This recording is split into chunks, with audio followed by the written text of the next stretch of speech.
आत्ता या मॉड्यूलमध्ये आपण काय समजून घेणार आहोत? लास्ट मॉड्यूलमध्ये आपण हे समजून घेतलं की केमिकल इक्वेशन कशाला म्हणायचं, केमिकल इक्वेशन लिहिण्याच्या स्टेप्स काय असतात. आता ही डायग्रॅम खूप बोलकी आहे. पहा, तुमच्या समोर जी इमेज आहे, डायग्रॅम आहे, फोटो आहे, तो खूप बोलका आहे. हा छोटासा एक दगड याला काय करतोय? बॅलन्स करतोय. मग बॅलन्स करत असताना ते विशिष्ट, तुम्ही आपल्याकडे दही हंडी असते बघा, दही हंडीला विशिष्ट पद्धतीने बॅलन्स करतात. ते असंच नुसतं डोक्यावर दुसऱ्या कोणाला उभा करत नाहीत, खांद्यावर. त्यात बरंच फॉलो केलं जातं, रूल्स फॉलो केले जातात. ते ऍडजस्ट पण करत असतात खालचे थोडंफार वर झुलायला लागलं तर थोडक्यात हे बॅलन्स करतो आपण. सर ह्याचा आणि याचा काय संबंध? जस्ट आपल्याला समजून काय घ्यायचं याची आयडिया यावी. केमिकल रिॲक्शन केमिकल इक्वेशनच्या सहाय्याने लिहिली. आता हे केमिकल इक्वेशन बॅलन्स कसं करायचं असतं हे आपण समजून घेणार आहे. या चॅप्टर मधला अतिशय महत्वाचा असणारा हा part balancing chemical equation. Step by step आपण हे समजून घेणार आहे. आणि सगळ्यात महत्त्वाचं तुम्हाला मी सांगतोय, याच्यात ज्या स्टेप्स असतील त्या पाठ करायच्या नाहीत. केमिकल इक्वेशन बॅलन्स करायला आलं पाहिजे. केमिकल इक्वेशन कसं बॅलन्स करायचं त्याचं रूल पाठ करत बसायचं नाही. पाण्यामध्ये पोहायला आलं पाहिजे. रूल पाठ करून काय फायदा नाही. डावा हात टाका, मग उजवा हात टाका, पाठीमागे पाय हलवा. रूल नाही, प्रत्यक्ष जमलं पाहिजे. तसं केमिकल रिॲक्शन कशी बॅलन्स करायची असते त्याचे रूल्स किंवा स्टेप्स पाठ असण्यात काही अर्थ नाही, त्याचा प्रत्यक्ष वापर करता आला पाहिजे. मग ह्या स्टेप्स कोणत्या आहेत, केमिकल इक्वेशन कसं बॅलन्स करायचं असतं हे आपण समजून घेणार आहे. याच्यासाठी केमिकल इक्वेशन बॅलन्स करत असताना एक महत्वाचा नियम फॉलो केला जातो आणि तो आहे law of conservation of mass. Statement येणार का पेपरला लिहायला? नाही येणार, पण याचा अर्थ तुम्हाला माहिती असला पाहिजे की ज्याचा हा जो महत्वाचा नियम आहे ज्याचा वापर आपण करणार आहे तो आपल्याला कळलेलाच असला पाहिजे. रिॲक्टंट साईडला आपण जे कोणी घेतले आणि प्रोडक्ट साईडला आपण जे कोणी घेतले त्यांचं दोघांचंही मास काय असलं पाहिजे? सारखंच असलं पाहिजे. कारण यांची रिॲक्शन होऊन हे तयार होत असतात. मग यांचं जेवढं मास असेल तेवढंच मास कोणाचं असलं पाहिजे? प्रोडक्टचं असलं पाहिजे. असं कधीच होणार नाही. रिॲक्टंट दोन्ही मिळून 14 ग्रॅम आहेत आणि प्रोडक्ट किती ग्रॅमचा तयार झाला? 18 ग्रॅमचा तयार झाला. असं होणार नाही. रिॲक्टंट जेवढ्या ग्रॅमचे असतील तेवढ्याच ग्रॅमचे काय असले पाहिजे? प्रोडक्ट असले पाहिजे. जेवढं मास रिॲक्टंटचं असेल तेवढंच मास कोणाचं असलं पाहिजे? प्रोडक्टचं असलं पाहिजे. याला म्हटलं जातं law of conservation of mass. Law of conservation of mass. मासचा भ्रष्टाचार करायचा नाही. म्हणजे इकडे 14 ग्रॅम आणि इकडे आले 12 ग्रॅम, 2 ग्रॅम गेले कुठे? कुणी खाल्ले? इथं तसलं होत नाही. सो लक्षात ठेवा, आपल्याला ज्यावेळेस केमिकल इक्वेशन बॅलन्स करायचे ते इक्वेशन बॅलन्स करत असताना सगळ्यात महत्वाचा रूल आहे लॉ ऑफ कन्झर्वेशन ऑफ मास. काय सांगतो हा नियम? स्टेटमेंट पाठ करायचंय का? नाही, मी आता सांगितलं, पण त्याचा अर्थ काय होतो आता पहा. काय सांगितलंय? Mass can neither be created nor destroyed in the chemical reaction. म्हणजे इकडे 14 ग्रॅम आहेत, इकडे 12 ग्रॅम झाले तर 2 ग्रॅम डिस्ट्रॉय झाले. इकडे 14 ग्रॅम आहेत, इकडे 16 ग्रॅम आले म्हणजे 2 ग्रॅम क्रिएट झाले. असं होत नाही. Mass can neither be created nor destroy. तयारही करता येत नाही आणि नष्टही करता येत नाही. मग काय घडतं तर ते कन्झर्व होतं. म्हणजे रिॲक्टंट साईडला जेवढं मास असेल तेवढंच कुठल्या साईडला असलं पाहिजे? प्रोडक्ट साईडला असलं पाहिजे. Total mass of the element present in the products of the chemical reaction has to be equal to the total mass of the element present in the reactant. Reactant साईडला जेवढं मास असेल तेवढंच कुठल्या साईडला असलं पाहिजे? प्रोडक्ट साईडला असलं पाहिजे. सर पुस्तकात जर स्टेटमेंट असेल तर पाठ करायचं का? अजिबात नाही, फक्त हे डोक्यात राहू द्या. उदाहरणार्थ ए आणि बी एकापेक्षा जास्त रिॲक्टंट घेतलेले असतील तर मध्ये काय द्यायचं? Plus sign. ॲरो दाखवला. ॲरोच्या टेलच्या बाजूला लेफ्ट हँड साईडला कोण असणार आहेत? रिॲक्टंट. राईट हँड साईडला कोण असणार आहे? प्रोडक्ट. ए आणि बी ची रिॲक्शन झाली. A reacts with B to give A B. Product काय मिळाला? A B. ए आणि बी चं मिळून जेवढं मास असेल तेवढंच कोणाचं असेल? ए बी चं असेल. हे दोघं मिळून जर 12 ग्रॅम असेल तर ए बी सुद्धा किती असला पाहिजे? 12 ग्रॅम असला पाहिजे. Total mass of the elements in the reactant. Reactant साईडला जे कोणी आहेत त्यांचं total mass should be equal to असलंच पाहिजे. किती असलं पाहिजे? Should be equal to the elements on the elements किंवा कंपाऊंड. कधी कधी एलिमेंट तयार होईल, कधी कधी कंपाऊंड तयार होईल. जनरली कंपाऊंड तयार होतात. सो कंपाऊंड जे तयार होतील प्रोडक्ट साईडला त्यांचं जे काही मास असेल तेवढंच मास इकडच्या बाजूला असलं पाहिजे, इकडचं आणि इकडचं मास कसं असलं पाहिजे, सारखंच असलं पाहिजे. आता वर्ड इक्वेशन लिहितोय आपण एका रिएक्शनचं. आपण मग अशी ऍक्टिव्हिटी मध्ये पाहिलं होतं बघा, झिंक ग्रॅन्युअल घेतले होते, नंतर या बाजूने काय टाकलं होतं, sulphuric acid. Zinc sulphuric acid त्यांची रिॲक्शन होते, काय तयार होतं, झिंक सल्फेट तयार होतं आणि हायड्रोजन तयार होतं. हे झालं वर्ड इक्वेशन. केमिकल इक्वेशन लिहिताना आपण काय करणार, यांचे सिम्बॉल लिहिणार. म्हणजे झिंक असेल तर झिंकचा सिम्बॉल आपण काय लिहिणार आहे, Zn. सल्फ्युरिक ऍसिडचा सिम्बॉल काय लिहिणार आहे, H2SO4. झिंक सल्फेटचा ZnSO4, हायड्रोजन H2. जे सिम्बॉल आपल्याला माहित नसतील, जे फॉर्म्युले आपल्याला माहित नसतील आणि त्यांचा उल्लेख जर आपल्या सिलेबसमध्ये होत असेल, पाठांतराला पर्याय नाही. विनाकारण नको ते पाठ करत बसण्यापेक्षा जे सांगितले ते पाठ करा. जसं इथं जे स्टेप्स येतील किंवा रूल्स येतील ते पाठांतर करत बसू नका, त्याच्याऐवजी इथं खर्च करा. गाईडमध्ये कुठंतरी असेल लॉ ऑफ कन्झर्वेशन ऑफ मास, अजिबात पाठ करू नका, त्याच्याऐवजी हे पाठ करा. काही गोष्टी समजून घ्यायच्या असतात आणि काही गोष्टी परीक्षेसाठी म्हणून पाठ करायच्या असतात, त्यापैकी हा झाला. ठीक आहे, आता आपण काय करू, झिंकचा सिम्बॉल काय लिहिला, Zn. 2 रिॲक्टंट आहेत, मध्ये आपण काय दाखवणार आहे, plus sign. Zinc plus sulphuric ऍसिडचा सिम्बॉल काय आहे, फॉर्म्युला काय आहे, H2SO4. झिंक सल्फेटचा फॉर्म्युला काय आहे, ZnSO4 आणि हायड्रोजन H2. Hydrogen H2. एकापेक्षा जास्त प्रोडक्ट, 2 आहेत, प्लस साईनने दाखवले. एकापेक्षा जास्त रिएक्टंट आहेत, प्लस साईनने दाखवले.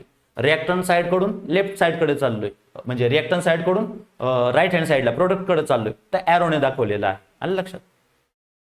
आता बघूया, हे समोर जे इक्वेशन दिलेलं आहे केमिकल इक्वेशन, ते बॅलन्स आहे का, ते बॅलन्स आहे किंवा नाही याच्यासाठी, हे चेक करण्यासाठी या पद्धतीचा चार्ट तुम्हाला तयार करायचा आहे. हे अगदी सुरुवातीला आहात, 10वीत आहात, सुरुवातच होती रिएक्शन बॅलन्स करायची, म्हणून आपण हा चार्ट तयार करायला होतोय. आपण नंतर एवढं आपल्याला याच्या स्किल आलं पाहिजे की आय कॉन्टॅक्टने कळलं पाहिजे, हा चार्ट आपोआप मनातले मनात तयार झाला पाहिजे. पण अगदी सुरुवाती म्हणून सुरुवातीला आपण काय करायचंय, चार्ट तयार करायचा आहे. चार्टला प्रोडक्ट साइडचा एक कॉलम करायचा आहे आणि रिएक्टर साइडचा एक कॉलम करायचा.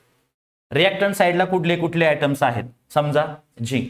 मग आता प्रोडक्ट साइडला ते किती आहेत आणि झिंक रिएक्टंट साइडला किती आहेत, झिंक Zn. रिएक्टंट साइडला त्याचे किती आयटम्स आहेत आणि प्रोडक्ट साइडला त्याचे किती आयटम्स आहेत ते काउंट करायचे आणि ह्या टेबलमध्ये भरायचे. झिंक रिएक्टंट साइडला किती आहे, 1. प्रोडक्ट साइडला किती आहे, 1. झालं. चला दुसरा घ्या. कोण घेतला, हायड्रोजन. हायड्रोजन इकडे किती आहेत, रिएक्टंट साइडला 2. प्रोडक्ट साइडला सुद्धा किती आहेत, 2. चला पुढे. पुढचा कोण आहे, सल्फर. यस, किती आहे, 1. पलीकडे काउंट करा, सल्फर S किती आहे, 1. तर राहिला ऑक्सिजन. ऑक्सिजन इथं किती आहेत, 4. पलीकडे किती आहेत, 4. याला आपण म्हणतो काय, काय लक्षात येते तुमचं, ऑब्झर्वेशन काय आहे तुमचं, रिएक्टंट साइडला जेवढे झिंक आहेत तेवढेच प्रोडक्ट साइडला आहेत. रिएक्टंट साइडला जेवढे हायड्रोजन आहेत तेवढेच प्रोडक्ट साइडला आहेत. रिएक्टंट साइडला जेवढे सल्फर आहेत तेवढेच प्रोडक्ट साइडला आहेत आणि जेवढे ऑक्सिजन रिएक्टंट साइडला आहेत तेवढेच प्रोडक्ट साइडला आहेत. मग आपण खात्रीपूर्वक सांगू शकतो हे दिलेलं इक्वेशन हे ऑलरेडी बॅलन्स आहे, आपल्याला ते बॅलन्स करायची गरज नाही. पटकन आय कॉन्टॅक्टने zinc 1, zinc 1, hydrogen 2, hydrogen 2, sulphur 1, sulphur 1, oxygen 4, oxygen 4, reaction कशी आहे, बॅलन्स आहे. समजलं. जी रिएक्शन ऑलरेडी बॅलन्स असते ती बळच बॅलन्स करायची नाही. आधी सगळ्यात पहिली स्टेप असेल दिलेलं इक्वेशन बॅलन्स आहे की नाही ते चेक करणं. ते विनाकारण लिहितील बॅलन्स द रिएक्शन आणि बॅलन्स रिएक्शनच देतील, आपण विचार करत बसणार काय बॅलन्स करायचं. तर पहिली सगळ्यात महत्वाची स्टेप आहे check whether the chemical equation is balance or not. आणि शेवटी पण तेच बघायचं, सगळं सोडून झालं आपल्याला वाटतं ना बॅलन्स केले तर परत एकदा ते चेक करायचं असतं. सो हे दिलेलं इक्वेशन बॅलन्स आहे. आपल्याला स्टेप समजून घेत असताना आपल्याला काय करायचंय, बॅलन्स इक्वेशनची डेफिनेशन जर विचारली तर माहिती असू द्या, नंबर ऑफ ॲटम्स कुठल्या साइडला on the reactant side are equal to the number of atoms on the product side. अशी जर परिस्थिती असेल तर त्याला आपण काय म्हणतो, बॅलन्स केमिकल इक्वेशन असं म्हणतो. पहिली स्टेप. आता समोर उदाहरण बघा, Fe ferrous ion reacts with H2O, पाण्याबरोबर रिॲक्ट झाला, काय मिळतं आपल्याला, Fe3O4. Fe3O4 या चॅप्टरच्या शेवटी रस्टिंग नावाचा एक पॉइंट आहे, गंजणं, त्याच्या संदर्भातली ही रिॲक्शन आहे. त्यामुळे बरं झालं की आपण हे उदाहरण म्हणून घेतलेली आहे. Fe प्लस H2O, पुढे काय मिळालं, Fe3O4 प्लस H2. ठीक आहे, ही रिॲक्शन समजा आपल्याला पेपरला बॅलन्स करायला दिली. सो ऑब्व्हियसली पहिली स्टेप आपण असं पाहणार आहोत, चार्ट तयार करणार. इकडे जे काही सगळे आयटम्स आहेत रिॲक्टंट साईडला, तेच प्रोडक्ट साईडला किती आहेत ते बघणार. सारखे असतील तर इक्वेशन ऑलरेडी बॅलन्स आहे, सारखं नसेल तर काय आहे, अनबॅलन्स आहे. मग आपल्याला ते काय करावं लागेल, बॅलन्स करावं लागेल. सो पहिल्या स्टेपला आपण काय करणार आहोत, हे बॉक्स वगैरे काही काढत बसायची गरज नाही. ठीक आहे, चला पुढे काय करणार आपण, आता यादी तयार करायची. एका बाजूला रिॲक्टंट, प्रोडक्ट, रिॲक्टंट साईडला असणारे नंबर ऑफ ॲटम्स, प्रोडक्ट साईडला असणारे नंबर ऑफ ॲटम्स. सुरुवात करूया. पहिला कोण आहे, फेरस. मोजा. या बाजूला फेरस किती आहे, 1 आहे. या बाजूला किती आहे, 3. इथंच क्लिअर झालं की रिॲक्शन अनबॅलन्स्ड. बॅलन्स आहे का, नाही. बॅलन्स असती तर इकडे 1 आहे तर इकडे सुद्धा 1च, इकडे 3 आहे तर इकडे सुद्धा 3, जे की घडलेलं नाही. याच्यावर आपल्याला काम करावं लागणार आहे. चला दुसरं कोण आहे, हायड्रोजन. चला बघा, हायड्रोजन किती आहेत, 2. पलीकडे 2. हायड्रोजन बॅलन्स आहे. सगळेच बॅलन्स असायला पाहिजे, एखादा बॅलन्स असून चालणार नाही. चला पुढे कोण आलं, ऑक्सिजन. ऑक्सिजन इकडे किती आहे, 1. इकडे किती आहे, 4. हे क्लिअर झालं. एक जरी बॅलन्स नसला, एक जरी सारखा होत नसला तरी लक्षात ठेवायचं रिॲक्शन कशी आहे, अनबॅलन्स्ड आहे. जसं की इथं फेरस 1 आहे, इकडे किती आहे, 3. हायड्रोजन बॅलन्स्ड आहे, 2 आणि 2, म्हणजे हायड्रोजनची संख्या सारखी आहे. ऑक्सिजन इकडे किती आहे, 1 आणि इकडे किती आहे, 4. बॅलन्स नाही. हे क्लिअर झालं, हे इक्वेशन अनबॅलन्स आहे, आपल्याला बॅलन्स करायचं आहे. सगळ्यात महत्वाचा रूल, बॅलन्स करायला सुरुवात कुठून करायची, अशा कंपाऊंड पासून सुरुवात करायची ज्याच्याकडे ऑलरेडी खूप जास्त आयटम्स आहेत. म्हणजे काय, फेरस एकच आयटम आहे. H2O किती आयटम आहेत, हायड्रोजनचे 2 आणि ऑक्सिजनचा 1. फेरसचे किती, 3. ऑक्सिजनचे किती, 4. टोटल किती आयटम झाले, 7. आणि याच्याकडे किती, 2.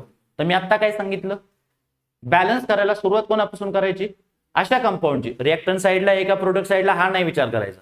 विचार काय करायचा, सर्वात जास्त आयटम्स कोणाकडे आहेत, त्याच्याकडे किती आयटम्स आहेत, 7. किती आयटम्स आहेत, 7. तर बॅलन्सिंगची सुरुवात आपण याच्यापासून करणार आहोत, Fe3O4 पासून करणार आहोत. रूल कळला. आपल्याला हे पाठ करायचं नाही तंतोतंत, त्यामुळे इंग्लिश वर्डिंग काय येतं ते डोक्यात राहू द्या. तंतोतंत पाठ करत बसू नका, समजून घ्यायचं आपल्याला. सो Fe3O4 पासून आपण बॅलन्सिंगची सुरुवात करणार आहोत. मी आता सांगितलं, start balancing the compound that contains maximum number of atom. ज्याच्याकडे मॅक्झिमम नंबर ऑफ ॲटम्स आहेत त्यांच्यापासून आपण बॅलन्सिंग सुरुवात करत आहोत. सुरुवात आपण कुठून करणार आहोत, Fe3O4. चला सुरुवात करूया. Fe3 मध्ये 3 ऑक्सिजन आहेत, इकडे एकच ऑक्सिजन. याच्याकडे ऑक्सिजन किती आहेत, 4. आणि याच्याकडे किती आहे, 1. आता 4 ऑक्सिजन येण्यासाठी काय करावं लागेल, 4चा 1 करायचा का 1चा 4 करायचं, कमी करत नाहीत. बॅलन्स करत असताना कमी करत नाहीत, वाढवतात. म्हणजे इथं 4 आहेत तर इथं 1, आता इथे 1चे 4 झाले पाहिजेत, 4चे 1 करत बसायचं नाही. लक्षात येतं. मग इथे 4 येण्यासाठी आपल्याला किती गुणावं लागेल, 4. H2O ला किती गुणावं लागेल, 4. मग हायड्रोजन बदलतील ना सर, मग बदललेलं बॅलन्स करायचं. आता सध्या कोणाला बॅलन्स करतोय आपण, ऑक्सिजन. इथं किती आहे, 1. याला कितीने मल्टिप्लाय करावं लागेल, 4ने मल्टिप्लाय करावं लागेल. फेरस किती आहे त्याच्याकडे, 3. याच्याकडे किती आहे, 1. मग याला कितीने गुणावं लागेल, 3. सो मल्टिप्लिकेशन फॅक्टर निवडा. ऑक्सिजन किती आहेत, 4. इथं किती आहे, 1. कितीने गुणावं लागेल याला, 4. याच्यात फेरस किती आहेत, 3. इथं किती आहे, 1. कितीने गुणावं लागेल याला, 3.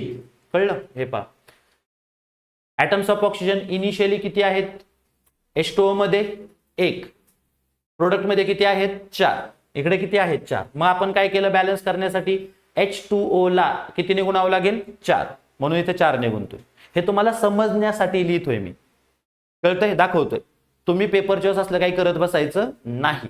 त्यानंतर इकडे ऑलरेडी 4 ॲटम्स ऑक्सिजनचे आहेत. चला आता हे बॅलन्स करत असताना आपण इथे 4 लिहिले. चला पुढची स्टेप. आता सध्या असं होईल आपल्याकडे Fe प्लस 4H2O, Fe3O4 आणि H2. याला 4ने गुणून झालं. त्यामुळे आता बदल काय झाला बघा, 4 दुने 8 हायड्रोजन, 4 दुने 8 हायड्रोजन, आणि हायड्रोजन इकडे किती आहेत 2च, म्हणजे याला कितीने गुणावं लागेल 4, म्हणजे 4 दुने किती होतील 8. चला पुढे या. एक लक्षात ठेवा, बॅलन्स करत असताना आपण फॉर्म्युला नाही बदलू शकत की Fe3O4 आहे मग बॅलन्स करायचा आहे म्हणून इथे 1 लिहिला, FeO असं काय करू शकत नाही, किंवा H2O2 केला असं आपण करू शकत नाही. फॉर्म्युला बदलू शकत नाही, आपण कोइफिशियंट बदलू शकतो, म्हणजे नंबर ऑफ मोल्स बदलू शकतो. ती रिएक्शन किती मोल्स, त्याच्यात एवढं जाऊ नको, डिटेलमध्ये जात नाही मी, फक्त एवढं लक्षात ठेवा की फॉर्म्युले वगैरे आपल्याला बदलता येत नाहीत, बॅलन्स करत असताना तेवढी चूक करायची नाही. चला, ऑक्सिजन बॅलन्स झालाय, आता हायड्रोजन अनबॅलन्स झालेत. हायड्रोजन इकडे किती तयार झाले 8, आणि इकडे किती आहेत 2च. सो इनिशियली आता आपल्याकडे किती आहेत 8 आहेत, पलीकडे किती आहेत 2, मग तिथे 8 तयार करण्यासाठी याला कितीने गुणावं लागेल 4. ठीक आहे, चला 8 होते, कितीने गुणलं 4 ने गुणलं, बेचो 8 होते. चला पुढच्या स्टेपला आपल्याकडे रिएक्शन अशी होईल, Fe प्लस हे गुणलेले पहिल्यांदा गुणलेले 4, आता इकडे गुणलेले 4. आता राहिलं कोण, फेरस. किती आहे तिथे 3, इथं किती आहे 1, कितीने गुणावं लागेल 3 ने गुणावं लागेल. आयन साठी आपण वापरलं, इकडे किती आहे 1, इकडे किती आहे 3, त्याला कितीने गुणावं लागेल 3 ने गुणावं.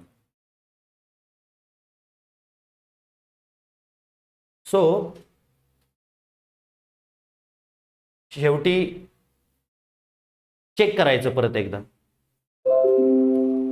आपल्याला असं वाटतंय की आपलं काम झालेलं आहे, आपण बॅलन्स करून झालेलं आहे, तर आपण काय करायचं परत एकदा चेक करायचं की आपण जे सोडवत होतो ते बरोबर सोडवलेलं आहे का, बरोबर दोन्ही बाजूला जेवढे नंबर ऑफ ॲटम्स आहेत तेवढे झालेले आहेत का, ते चेक करायचं, आणि मग फायनल निष्कर्ष घ्यायचा की रिएक्शन आपल्याकडून बॅलन्स झालेली आहे किंवा नाही.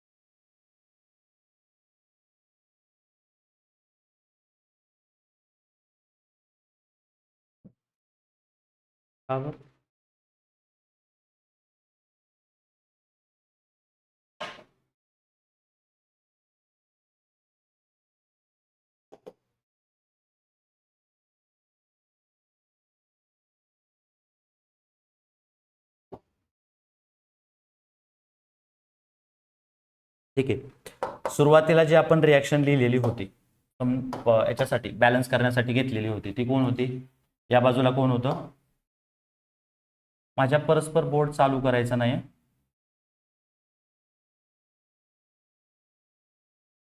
Fe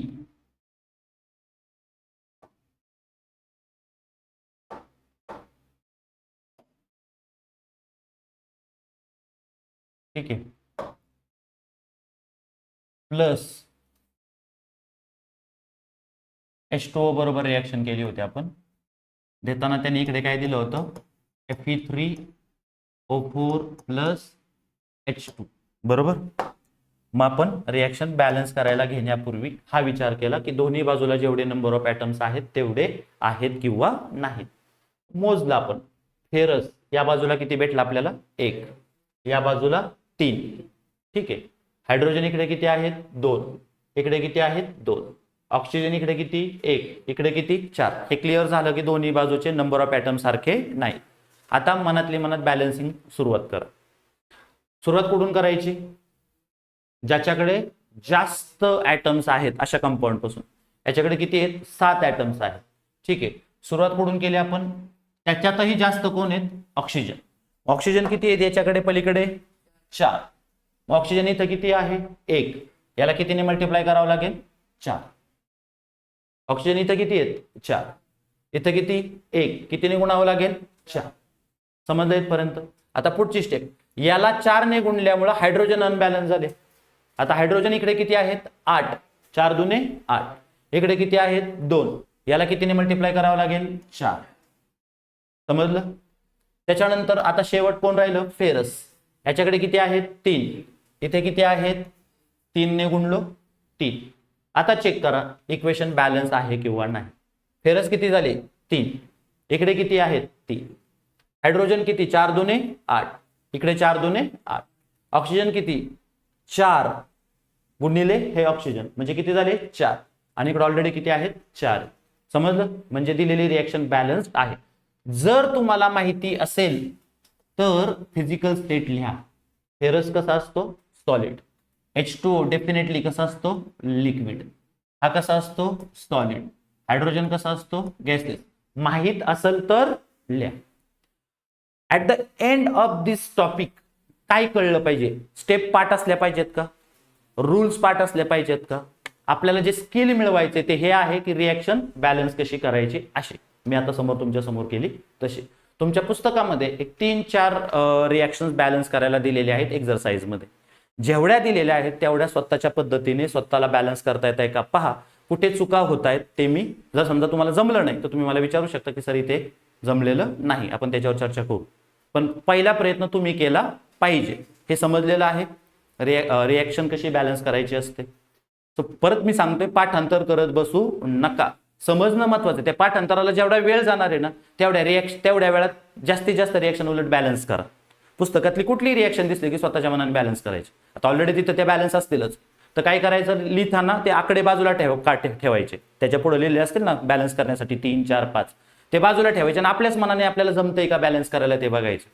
आधी एक्झरसाइज मधल्या रिएक्शन बॅलन्स करा आणि याच्या व्यतिरिक्त वेळ मिळाला की तुम्हाला जेवढ्या रिएक्शन बॅलन्स करता येतील तेवढ्या त्या बॅलन्स करा. स्टेप्स आणि ते रूल्स पाठ करण्याऐवजी ते मेंदूपर्यंत पोहोचलेत आपल्या, ते पाठ करण्याच्या ऐवजी जास्तीत जास्त रिएक्शन बॅलन्स करण्याचा सराव करा. तो आपल्याला पुढे चालून सुद्धा फायद्याचा होणार आहे. समजलेला आहे मी काय सांगतोय ते? ठीक आहे. थँक्यू.